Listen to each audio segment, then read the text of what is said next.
De nombreuses réunions de travail attendaient le souverain et la délégation monégasque qui l'accompagnait aux Pays-Bas, à commencer par La Haye et une rencontre dans la matinée de mardi avec la présidente du Sénat, Madame Broekers-Knol, ainsi que la présidente de la Chambre des représentants, Madame Van Miltenburg.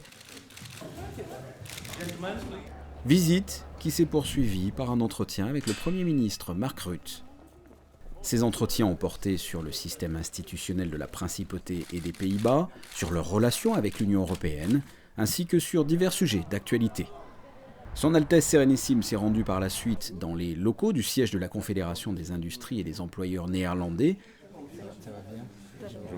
Le prince a assisté à 2 signatures. Tout d'abord, la signature d'un arrangement cadre avec le ministère des Affaires étrangères et Monaco, en la présence de Gilles Tonelli, ambassadeur de Monaco aux Pays-Bas, et la signature d'un accord entre le patronat néerlandais et la Chambre de développement économique de Monaco.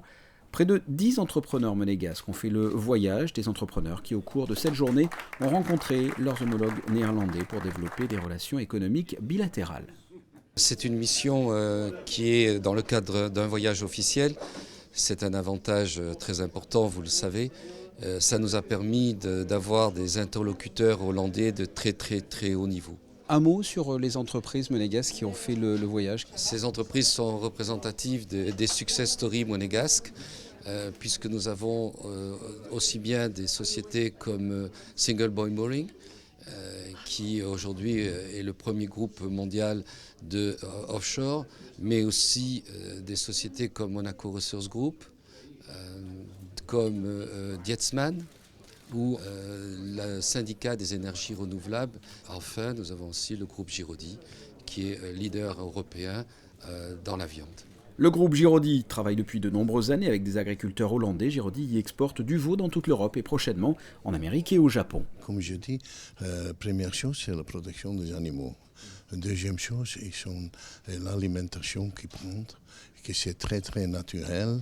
Et c'est hormone-free, c'est vraiment sans hormones. C'est un produit spécial qu'on vend aussi. Nous, à Monaco, on a des restaurants, on vend ça comme la grande qualité de veau dans tout le monde. Et l'Hollande, c'est un pays magnifique, pourquoi ils sont très bien organisés dans toutes les choses. Suite de la visite officielle, direction Apeldoorn, au centre des Pays-Bas, à 1 heure d'Amsterdam.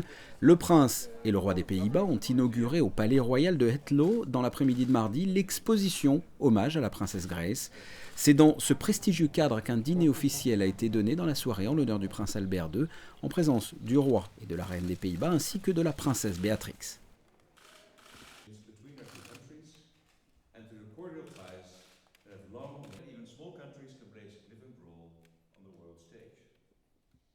Le lendemain, mercredi, direction Eindhoven, un accord a été signé avec la Fondation Prince Albert II et la société Philips. Nous venons de concrétiser un accord portant sur une convention de financement pour une opération en Afrique du Sud avec le groupe Philips pour doter 2 établissements scolaires de 2 provinces d'Afrique du Sud d'éclairage, je dirais, à haute performance environnementale, donc qui présentent tout à la fois une économie d'énergie considérable et qui surtout permettent d'apporter des éclairages en des endroits où n'existait rien. C'est très important, bien entendu, tel que nous l'avons fait dans le cadre de cette convention pour des pays en développement qui souvent sont démunis d'énergie. C'est très important aussi pour les pays développés. C'est pour ça que, par ailleurs, la Principauté a réalisé, en partenariat avec Philips, une installation test d'éclairage à haute performance qui existe depuis maintenant quelques mois